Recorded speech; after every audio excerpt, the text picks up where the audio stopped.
തന്ന problem come interest purchase, sale on date of payment of interest, brokerage and stamp duty. 3 കാര്യങ്ങളാണ് നമ്മൾ ഇന്ന് പറയുന്ന പ്രോബ്ലത്തിൽ വരുന്നത്. ഒന്ന്, കം ഇൻട്രസ്റ്റ് പർച്ചേസിന്റെ ട്രാൻസാക്ഷൻ എങ്ങനെയാണ്, കം ഇൻട്രസ്റ്റ് സെയിലിന്റെ ട്രാൻസാക്ഷൻ എങ്ങനെയാണ്, ബ്രോക്കറേജും സ്റ്റാമ്പ് ഡ്യൂട്ടിയും കൂടി വന്നാൽ എങ്ങനെ ട്രീറ്റ് ചെയ്യണം. ഇത്രയും കാര്യങ്ങളാണ് ഇന്നത്തെ പ്രോബ്ലത്തിൽ പറയാനായിട്ട് പോകുന്നത്. അപ്പൊ നമുക്ക് പ്രോബ്ലത്തിലേക്ക് കിടക്കാം. On 1/5/2017 Mr. Prasad purchased 2010% debentures of ₹100 each at ₹95 per debenture and paid brokerage of 0.5% on debenture and stamp duty of ₹125. On 30/9/2017, he sold 1000 debentures at ₹98 per debenture. ₹150 were paid as expenses on them. Interest on debentures were paid on 30th June and 31st December each year. Prepare 10% debenture account and interest account.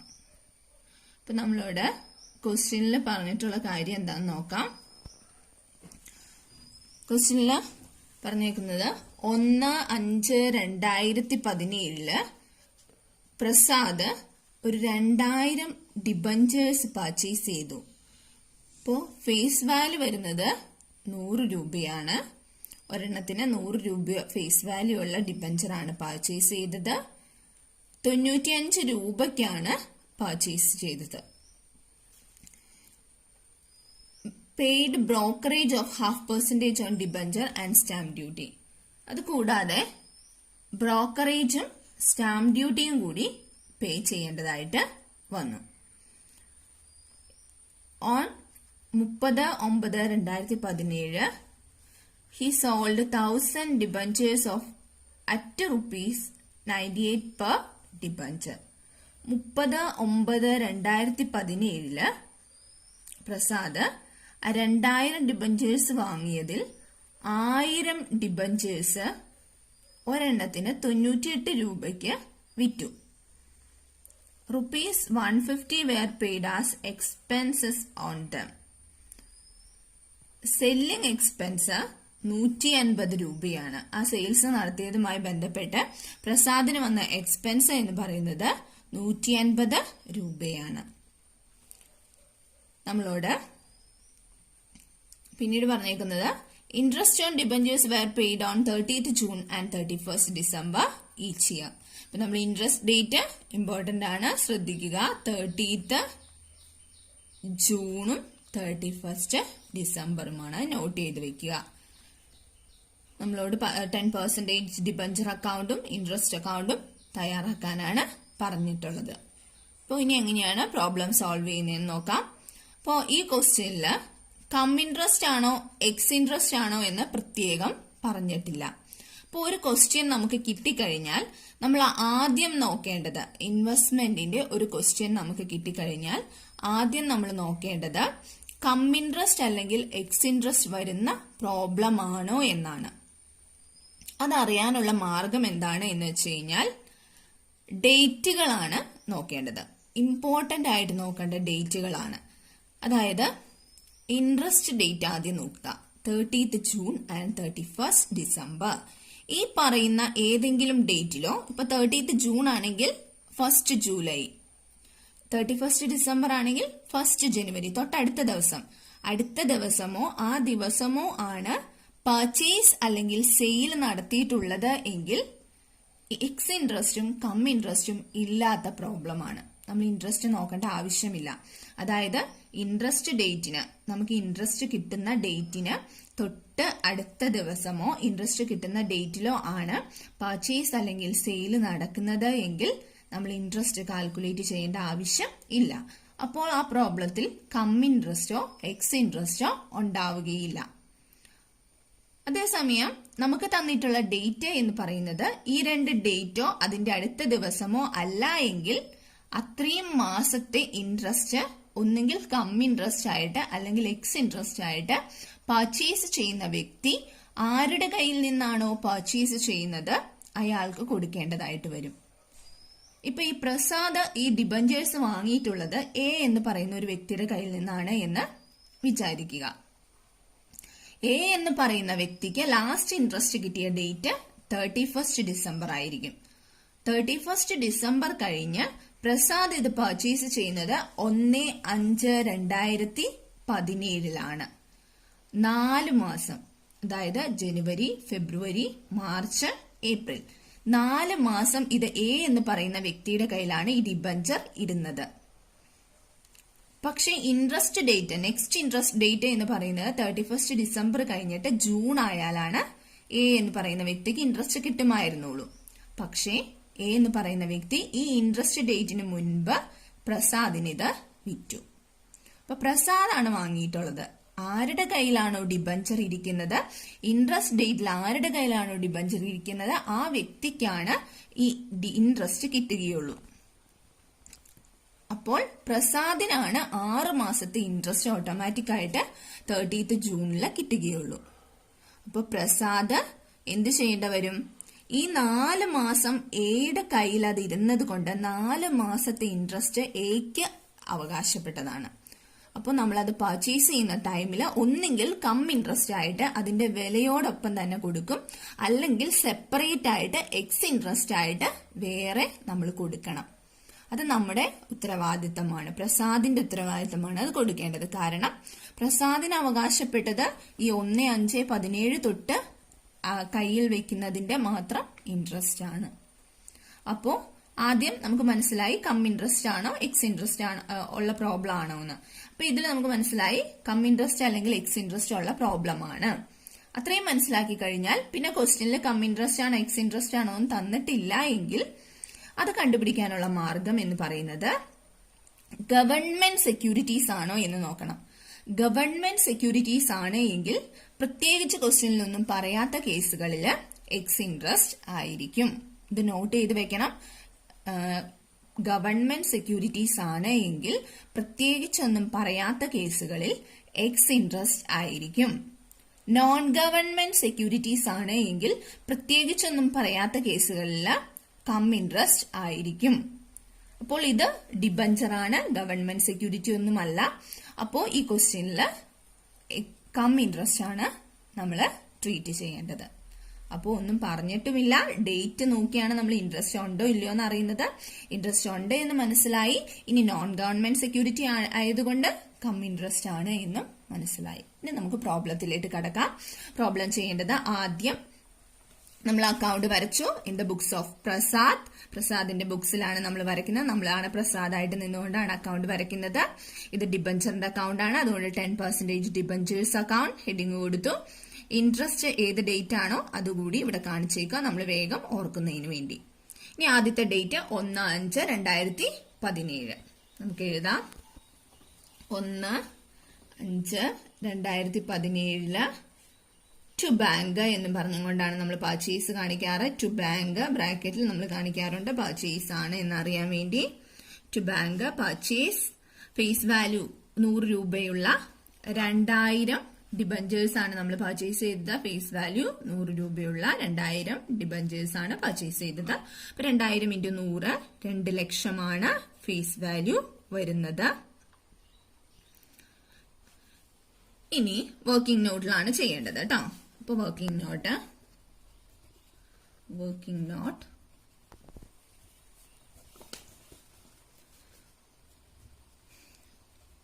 Purchase cost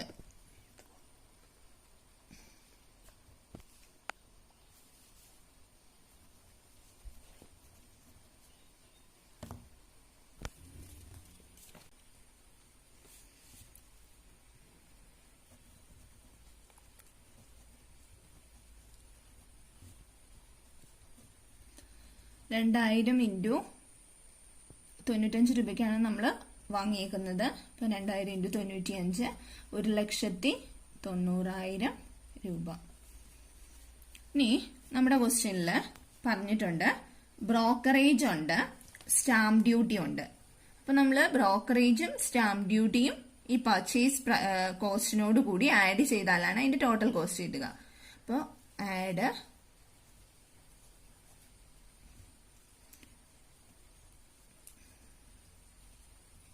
brokerage 0.5% of debentures ആണ് പറഞ്ഞേക്കുന്നത്. അപ്പൊ 0.5% of 2 lakh. നമ്മളെപ്പോഴും face വാല്യൂവിലാണ് എന്ത് calculate ചെയ്യുമ്പോഴും face വാല്യൂവിലാണ് calculation നടത്തുന്നത്. അപ്പോൾ 1000 രൂപയാണ് കിട്ടുക. ഇനി സ്റ്റാമ്പ് ഡ്യൂട്ടി നമുക്ക് നേരിട്ട് തന്നിട്ടുണ്ട്, 125 രൂപയാണ് സ്റ്റാമ്പ് ഡ്യൂട്ടി, 125 രൂപയാണ് ടോട്ടല് കിട്ടുക. ഇനി അതിൽ നിന്ന് ലെസ് നമ്മൾ പറഞ്ഞത് കം ഇൻട്രസ്റ്റിന്റെ പ്രോബ്ലം ആണ്. അപ്പൊ നമ്മൾ ആദ്യം എന്ത് ചെയ്യണം, ഇനി കം ഇൻട്രസ്റ്റ് കാൽക്കുലേറ്റ് ചെയ്യണം. കം ഇൻട്രസ്റ്റ്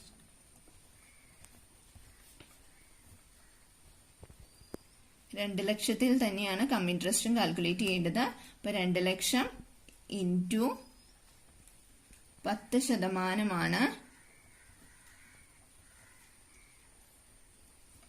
ഇനി നമ്മൾ പറഞ്ഞു ലാസ്റ്റ് ഇൻട്രസ്റ്റ് കിട്ടിയ ഡേറ്റ് എന്ന് പറയുന്നത് 31 ഡിസംബർ ആണ്. നമ്മൾ പർച്ചേസ് ചെയ്യുന്ന ഡേറ്റ് 1/5/17 ആണ്. അപ്പൊ ആ ഡേറ്റ് വരെയുള്ള ഇൻട്രസ്റ്റ് ആണ് നമ്മൾ ഇപ്പൊ 7 എന്നാണ് പർച്ചേസ് ചെയ്തതെന്ന് നമ്മൾ സങ്കല്പിച്ചു. അപ്പൊ 7ക്ക് കൊടുക്കേണ്ടത്. അപ്പൊ 1/5 വരെയുള്ള മാസങ്ങൾ എന്ന് പറയുന്നത് ജനുവരി, ഫെബ്രുവരി, മാർച്ച്, ഏപ്രിൽ. ഏപ്രിൽ കഴിഞ്ഞ് മെയ് 1/5 നമ്മളിത് പർച്ചേസ് ചെയ്തു. അപ്പോൾ 4 മാസത്തെയാണ് ഇൻട്രസ്റ്റ് കാൽക്കുലേറ്റ് ചെയ്യേണ്ടത്. 4 ഡിവൈഡഡ് ബൈ 12.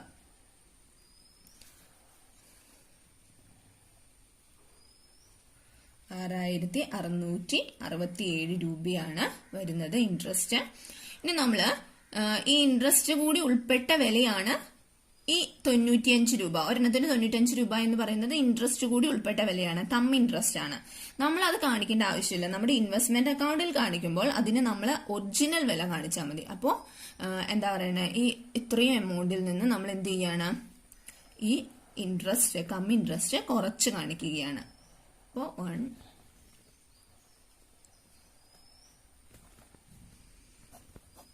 ഇതാണ് നമ്മൾ ഇൻവെസ്റ്റ്മെന്റ് അക്കൗണ്ടിൽ കാണിക്കേണ്ട ഡിബഞ്ചേഴ്സിന്റെ വാല്യൂ. നമ്മൾ ഇൻവെസ്റ്റ്മെന്റ് അക്കൗണ്ടിലേക്ക് എടുത്തെഴുതുക.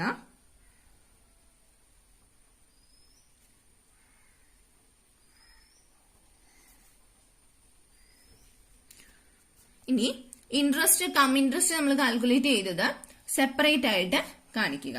ഇൻട്രസ്റ്റിന്റെ അക്കൗണ്ടിൽ കാണിക്കുക. ഇപ്പൊ ഒന്നാമത്തെ ട്രാൻസാക്ഷൻ നമ്മൾ എഴുതി കഴിഞ്ഞു. ഇനി അടുത്ത ട്രാൻസാക്ഷൻ നടക്കുന്നത് ഓൺ 30/9/2017 30/9/2017 അപ്പൊ 30/9/2017 നടക്കുന്ന ഈ ട്രാൻസാക്ഷൻ ഡേറ്റ് എപ്പോഴും ഡേറ്റ് നമ്മുടെ മനസ്സിലുണ്ടാവണം. ഇൻട്രസ്റ്റിന്റെ ഡേറ്റ് നമ്മുടെ മനസ്സിൽ എപ്പോഴും ഉണ്ടാവണം. ഇൻട്രസ്റ്റ് ഡേറ്റ് എന്ന് പറയുന്നത് 30th June and 31st December ആണ്. അപ്പൊ ഈ 30/9 മുൻപാണ് 30/6 വരുന്നത്. അപ്പോൾ ആദ്യം ഏത് ട്രാൻസാക്ഷൻ എഴുതണം, 30/6 ട്രാൻസാക്ഷൻ എഴുതണം. അപ്പോൾ അടുത്തത് ഇൻട്രസ്റ്റ് കിട്ടിയതായിട്ട് കാണിക്കണേ. 30/6/2017 ബൈ ബാങ്ക് ബ്രാക്കറ്റിലെ ഇൻട്രസ്റ്റ് ആണ് എന്ന് മനസ്സിലാകാൻ എഴുതി വെച്ചേക്കാം. ബൈ ബാങ്ക് ആണ്. ഇനി നമുക്ക് കാൽക്കുലേഷൻ നടത്താം. ഇൻട്രസ്റ്റ് received on 30/6/2017 കാൽക്കുലേഷൻ നടത്താം. കാൽക്കുലേഷൻ നടത്തുന്നത് എപ്പോഴും 2 ലക്ഷം രൂപയുടെ ഡിബഞ്ചേഴ്സ് ഇപ്പൊ നമ്മുടെ കയ്യിൽ ഉണ്ട്.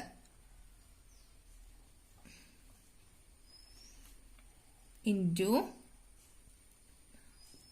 10% ഇൻട്രസ്റ്റ് ആണ്.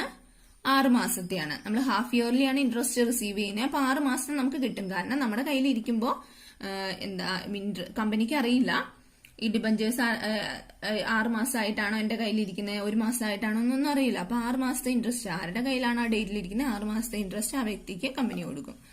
അപ്പോൾ ഇൻട്രസ്റ്റ് കിട്ടുന്നത് 10,000 രൂപയാണ്.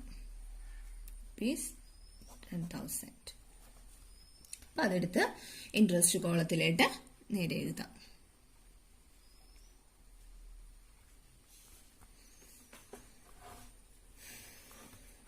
ഇനി മൂന്നാമത്തെ ട്രാൻസാക്ഷൻ നമ്മൾ നടക്കുന്നത് 39 തന്നെയാണ്. 39 1000 ഡിബഞ്ചേഴ്സ് പ്രസാദ് 98 രൂപ, ഒരെണ്ണത്തിന് 98 രൂപയ്ക്ക് വിറ്റു. നമുക്ക് സെയിൽസ് ആണ്, സെയിൽസ് ഈ സൈഡിലാണ് എഴുതുന്നത്. 30/9/2017 ബൈ ബാങ്ക് എന്ന് തന്നെയാണ് എഴുതുന്നത്. ബൈ ബാങ്ക് ബ്രാക്കറ്റില് സെയിൽസ്, ഇവിടെ കാൽക്കുലേഷൻ കാണിക്കാം.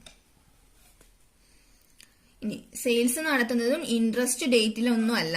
30/9 എന്ന് പറയുന്നത് നമ്മൾക്ക് ഇൻട്രസ്റ്റ് കിട്ടിയ ഡേറ്റ് കഴിഞ്ഞിട്ട് 30/6 കഴിഞ്ഞ് കഴിഞ്ഞിട്ട് കുറച്ച് നാൾ കഴിഞ്ഞ് കഴിഞ്ഞിട്ടാണ് നമ്മൾ ഒരു 3 മാസം കഴിഞ്ഞ് കഴിഞ്ഞിട്ടാണ് 30/9 വരുന്നത് അല്ലെ.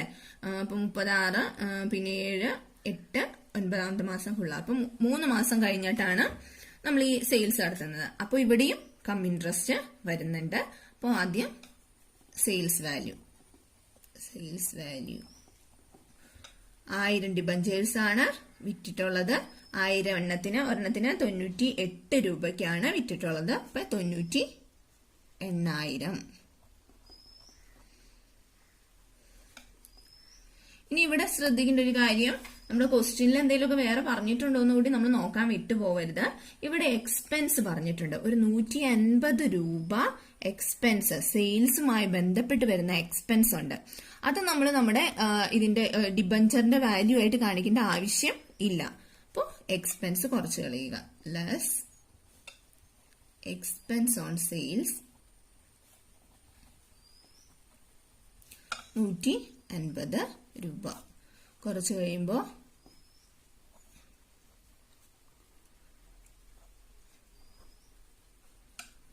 ഇനി കം ഇൻട്രസ്റ്റ് ആണ് നമ്മൾ കാൽക്കുലേറ്റ് ചെയ്ത് കുറയ്ക്കാനായിട്ട് പോകുന്നത്. കം ഇൻട്രസ്റ്റ്, ഇവിടെ കം ഇൻട്രസ്റ്റ് കാണുമ്പോൾ നമ്മൾ എത്ര രൂപയ്ക്കുള്ളത് കാണണം? നമ്മൾ വിറ്റതിന്റെ മാത്രം കണ്ടാൽ മതി. നമ്മൾ വിറ്റത് എത്ര രൂപയ്ക്കുള്ളതാണ്? 1,00,000 രൂപ. 1000 എണ്ണാണ് വിറ്റത്. ഒരെണ്ണത്തിന്റെ വില 100 രൂപയാണ് ഫേസ് വാല്യൂ. അപ്പോൾ 1,00,000 രൂപയുടെ വാല്യൂ ഉള്ള ഡിബഞ്ചേഴ്സ് ആണ് നമ്മൾ വിറ്റത്. അപ്പോൾ 1,00,000 ഇൻറ്റു 10/100 ഇൻറ്റു 3 മാസത്തെയാണ് കം ഇൻട്രസ്റ്റ് കാൽക്കുലേറ്റ് ചെയ്യുന്നത്. അപ്പൊ ഈ കം ഇൻട്രസ്റ്റ് എപ്പോഴും 6 മാസം തികച്ചല്ല വരുന്നത്. കം ഇൻട്രസ്റ്റ് എന്ന് പറയുന്നത് അത് ഈ കുറഞ്ഞ ഏതെങ്കിലും മാസം നമ്മുടെ കൈവശം വെക്കുന്ന അത്രയും നാളാണ്. അപ്പൊ പ്രസാദ് എത്ര നാൾ കൈവശം വെച്ചോ അതിനുള്ള ഇൻട്രസ്റ്റ് മറ്റൊരു വ്യക്തി നമുക്ക് തരണം. ഈ സെയിൽസ് വാല്യൂവിനോടൊപ്പം നമുക്ക് തരണം. അതിനുവേണ്ടിയാണ് നമ്മൾ ഇത് കാൽക്കുലേറ്റ് ചെയ്യുന്നത്. അപ്പോൾ എത്ര മാസമാണ്? 30/6 കഴിഞ്ഞ് കഴിഞ്ഞിട്ട് 30/9 വരെയുള്ള ഡേറ്റ്. ഇൻട്രസ്റ്റ് കിട്ടുന്നത് ലാസ്റ്റ് ഡേറ്റ് കിട്ടിയത് 30/6ലാണ്. നമ്മൾ സെയിൽസ് നടത്തുന്ന ഡേറ്റ് വരെയാണ് നമ്മൾ അത് കയ്യിൽ വെച്ചത്. അപ്പോൾ 3 മാസമാണ് നമ്മൾ അത് കയ്യിൽ വെച്ചത്. അപ്പൊ 3/12 കാൽക്കുലേറ്റ് ചെയ്യുമ്പോൾ നമുക്ക് കം ഇൻട്രസ്റ്റ് 2,500 രൂപ എന്ന് കിട്ടും. അപ്പൊ അത് കുറച്ച് കഴിഞ്ഞ് കഴിയുമ്പോൾ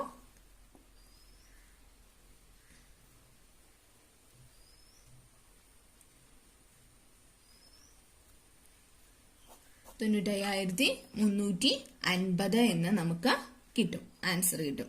നമുക്ക് ഇങ്ങോട്ട് എഴുതാം. ഫേസ് വാല്യൂ എത്രയാണ്? 1000 ഡിബഞ്ചേഴ്സിന് 100 രൂപ വീതം 1,00,000 രൂപയാണ് ഫേസ് വാല്യൂ വരുന്നത്. നമ്മളിപ്പോ കാൽക്കുലേറ്റ് ചെയ്ത് കണ്ടുപിടിച്ച എമൗണ്ട് 95,350 രൂപയ്ക്കാണ് ശരിക്കും നമ്മുടെ ഡിബഞ്ചറിന്റെ മാത്രം വാല്യൂ. എക്സ്പെൻസും കം ഇൻട്രസ്റ്റും ഒക്കെ കുറച്ചിട്ട് ഡിബഞ്ചറിന്റെ മാത്രം വാല്യൂ 95,350 രൂപയാണ്. ഇനി നമ്മൾ കം ഇൻട്രസ്റ്റ് കാൽക്കുലേറ്റ് ചെയ്തായിരുന്നു.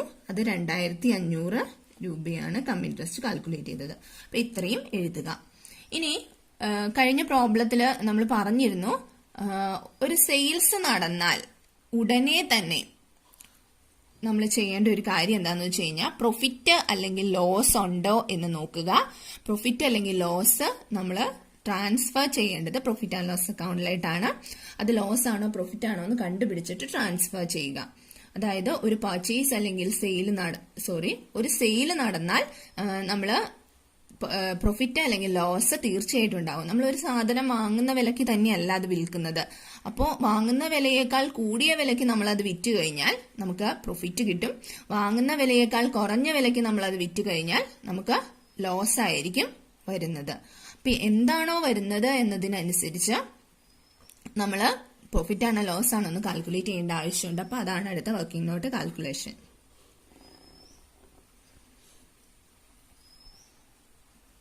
Calculation of profit or loss on sale. അപ്പൊ ആദ്യം സെയിൽസ് പ്രൊസീഡ്സ് നമ്മൾ വിറ്റപ്പോൾ നമുക്ക് കിട്ടുന്ന വില. സെയിൽസ് പ്രൊസീഡ്സ് എന്ന് പറഞ്ഞാൽ 95,350 രൂപയ്ക്കാണ് നമ്മൾ ശരിക്കും അതിന്റെ ഒറിജിനൽ വില മാത്രം വന്നേക്കുന്നത്. ലെസ്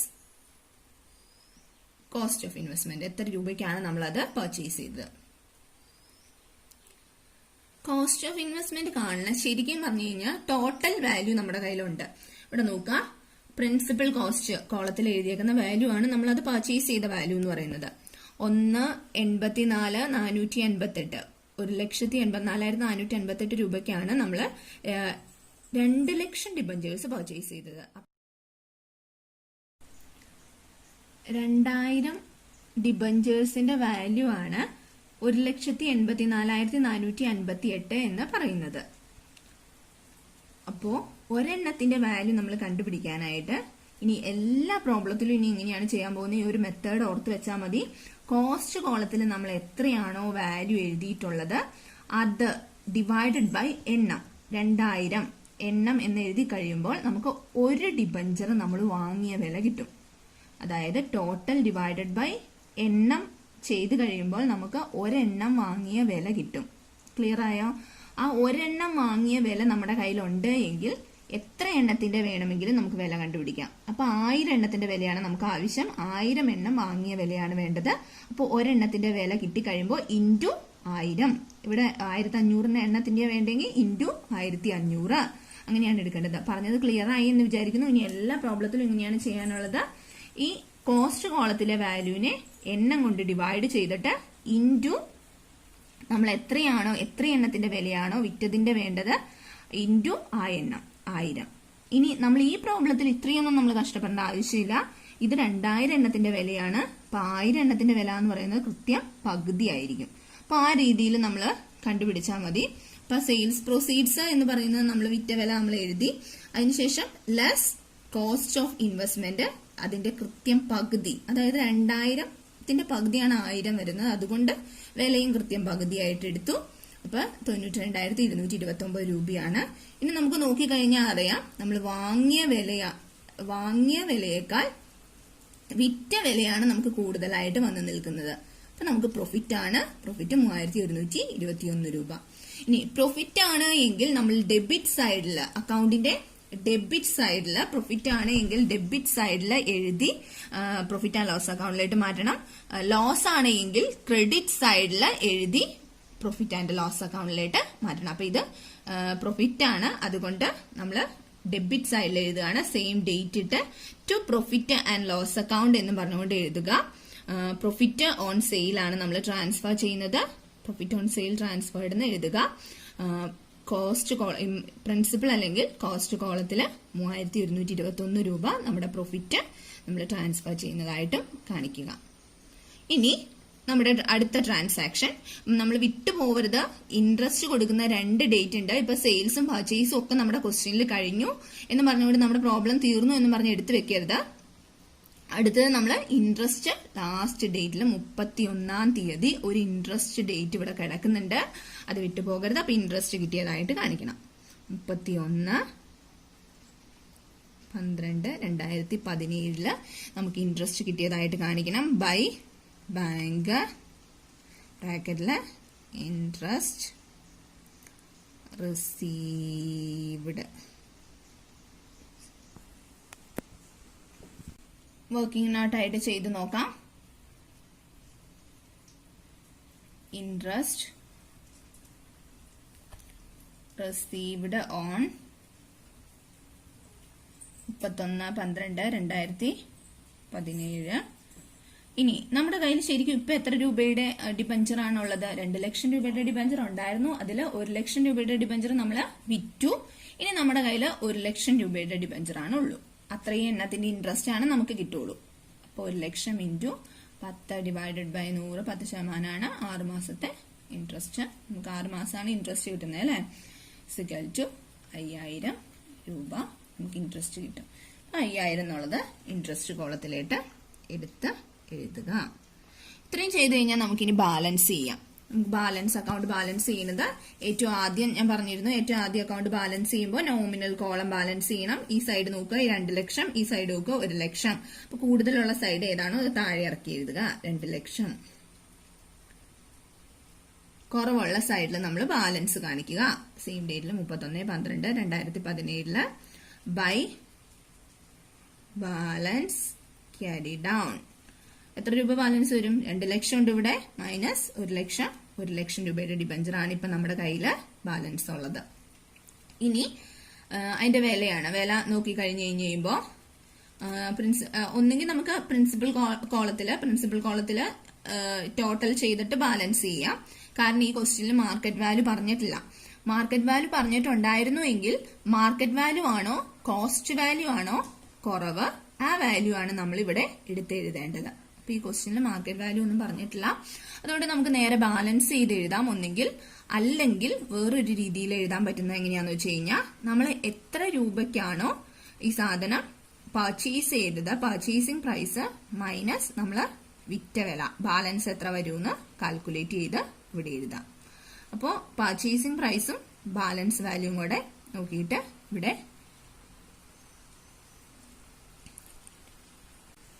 അതിന് ജസ്റ്റ് വേണമെങ്കിൽ ഒരു വർക്കിംഗ് നോട്ട് ആയിട്ട് ഒന്ന് എഴുതി കഴിഞ്ഞു കഴിഞ്ഞാൽ നമുക്ക് ഇച്ചിരി ക്ലിയർ ആവും. കാരണം കോസ്റ്റ് ഓഫ് ഇൻവെസ്റ്റ്മെന്റ് പർച്ചേസ്ഡ്, നമ്മൾ പർച്ചേസ് ചെയ്തത് 1,84,458 രൂപയ്ക്കാണ് നമ്മൾ പർച്ചേസ് ചെയ്തതിന്റെ വില. പർച്ചേസ് ചെയ്തപ്പോൾ നമ്മൾ കൊടുത്ത വില എന്ന് പറയുന്നത് അതാണ്. ഇനി less cost of investment sold, നമ്മൾ വിറ്റതിന്റെ കോസ്റ്റ് ഓഫ് ഇൻവെസ്റ്റ്മെന്റ് സോൾഡ്, നമ്മൾ വിറ്റത്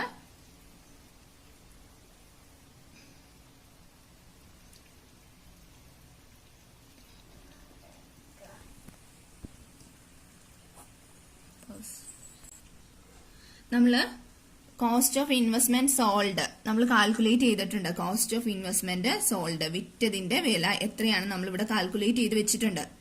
ആ വിലയാണ് എടുക്കേണ്ടത്. ആ വില നമ്മൾ ഇവിടെ എഴുതി. അപ്പോ ഇത് എഴുതിയിട്ട് ലെസ് ചെയ്യുക.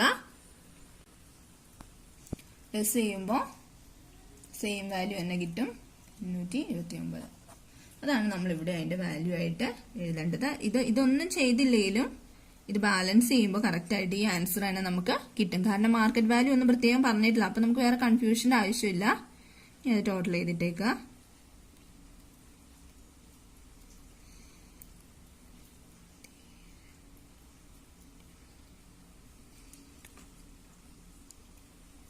ഇൻട്രസ്റ്റ് കോളം ബാലൻസ് ചെയ്യാം. ഇൻട്രസ്റ്റ് കോളത്തിൽ ഈ സൈഡിൽ നോക്കുക 6,667 രൂപ, ഈ സൈഡിൽ കൂടുതൽ. അപ്പൊ ഈ സൈഡിൽ ടോട്ടൽ ചെയ്യുക. ഈ സൈഡിൽ കൂടുതൽ വരുന്ന സൈഡ് ടോട്ടൽ ചെയ്ത് എഴുതുക. 17,500. ഇനി നമ്മൾ ഇൻട്രസ്റ്റിന്റെ ബാലൻസ് എന്ന് പറയുന്നത് ലാസ്റ്റ് ഡേറ്റില് പ്രോഫിറ്റ് ആൻഡ് ലോസ് അക്കൗണ്ടിലായിട്ടാണ് ട്രാൻസ്ഫർ ചെയ്യുന്നത്. To profit and loss account interest transferred.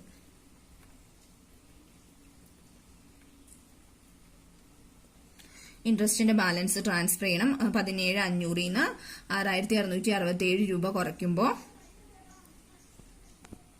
10,833 രൂപയാണ് ഇൻട്രസ്റ്റ് കോളത്തില് നമുക്ക് ബാലൻസ് കിട്ടുക. അതെങ്ങനെയാ അവിടെ വരുന്നതെന്ന് വെച്ച് കഴിഞ്ഞാൽ നമുക്ക് ഇത്രയും ഒക്കെ നമുക്ക് എന്താ ഇൻട്രസ്റ്റ് ഇനത്തില് നമുക്ക് ഇത്രയൊക്കെ 10,000 രൂപ 5,000 രൂപ നമുക്ക് 6 മാസം കൂടി ഇപ്പൊ ഇൻട്രസ്റ്റ് കിട്ടി. നമുക്ക് കിട്ടിയ ഇൻട്രസ്റ്റ് കൂടാതെ നമ്മൾ എന്താ 5,000 രൂപ കിട്ടിയതില്